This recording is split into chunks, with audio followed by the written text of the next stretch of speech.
know, Australia is a pretty damn big place, and all these amazing deserts combined together in Australia is 2.3 million square kilometres and occupies 30% of the continent. So where else would you go but to the beautiful red centre to find one of Australia's biggest and fastest desert races?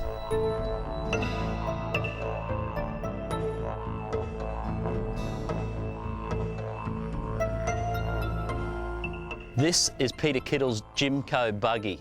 The power plant, it's a Toyota. It's 3.5 litre, V6, and it's out of the standard Orion road car. But the one in this is certainly not standard anymore. When the team get their hands on it, and with a lot of hours in the workshop and R&D, and a few turbochargers, it produces an impressive 700 brake horsepower. The car itself only weighs 1,300 kilos. The sheer size of it just standing here is impressive, and everything on it is super heavy duty. It's built to do one job, and that is go flat out across this rough terrain. Well, Peter, I guess with the Kittle Buggy, tell us a bit about the design and how the buggy starts when you receive the vehicle. Well, the cars are imported from the United States, made by a company called Jimco. We receive the car pretty well as a frame and panels, and then we add the transmission, wiring, engines, etc. all out here in Australia. You can buy the car turnkey, but we chose to buy it in kit form and put it together ourselves. We chose the V6 for two reasons. One, we can use the Toyota engine, which we believe is a lot more reliable engine. It's got a very strong bottom end, and we want to go turbocharged, so with the V8s it limits you to 6 litre. If we want to go turbocharged, we use a 3.5 litre V6, which this engine's ideal. It's a beautiful looking machine. It's built to do a fantastic job.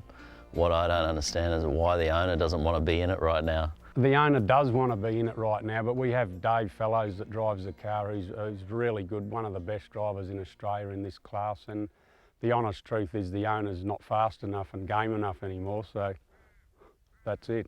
Well, Dave, you're the lucky one because the boss doesn't drive his car anymore, and you're fortunate enough to sit in this cockpit and race this car.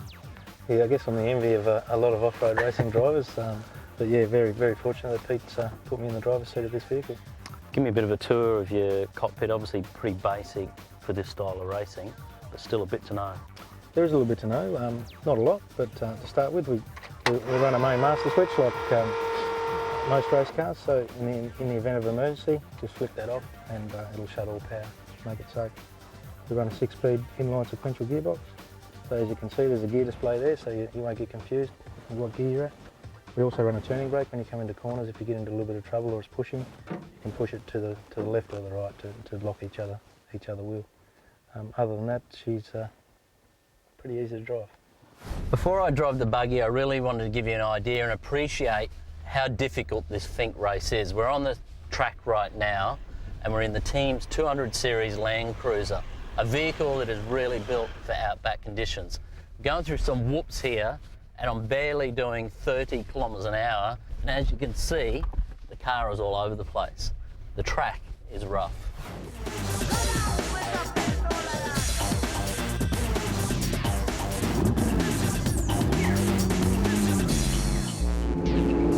So predominantly I just heel and toe. Yep. If I'm going back through the gears, just give it a little blurt on the throttle, and the best thing with this, the quicker and harder you are, the better. Okay. Don't try and be nice to it. Yep. Just got to hate it. Yep. Yeah, you'll be right to get into it, mate.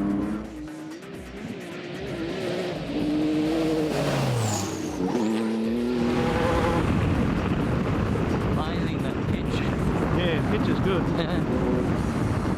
Considering the ground conditions, the brakes do pull up quite well. Yeah. This one here will kick a bit. Short shift where it kicked it. When you short shift? Yeah, it just helps the car settle down a bit. Yeah.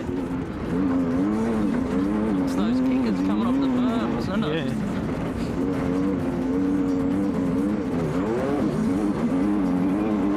All that sun gets you.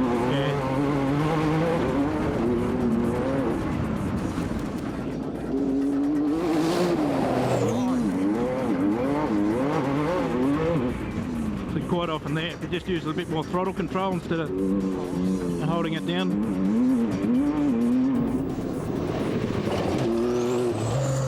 100% throttle. Come into a left-hander. On the gas. When you come onto these sort of straights,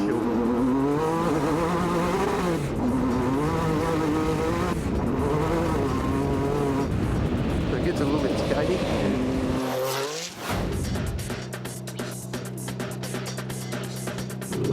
That's good.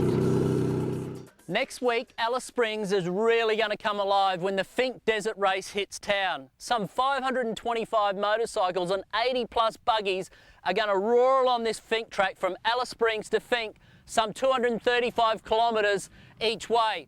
If my little excursion today in this buggy has got anything to go by, it's sure got a chance of being the outright winner. And I never want to ride a dirt bike ever again.